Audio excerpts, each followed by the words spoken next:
Hello സുഹൃത്തുക്കളെ, ഞാനൊരിക്കൽ തമിഴ്നാട്ടിലെ പഴനിയിൽ പോയപ്പോൾ പഴനി നഗരത്തിൽ വെറുതെ ഒന്ന് ചുറ്റാനിറങ്ങി.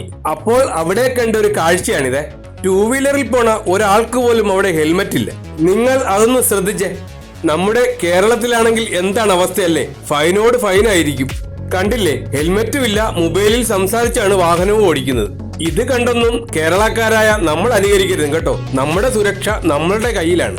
നിയമം പറയുവാനുള്ളതല്ല, പാലിക്കുവാനുള്ളതാണ്. അതുകൊണ്ട് എല്ലാവരും ശ്രദ്ധിക്കുക.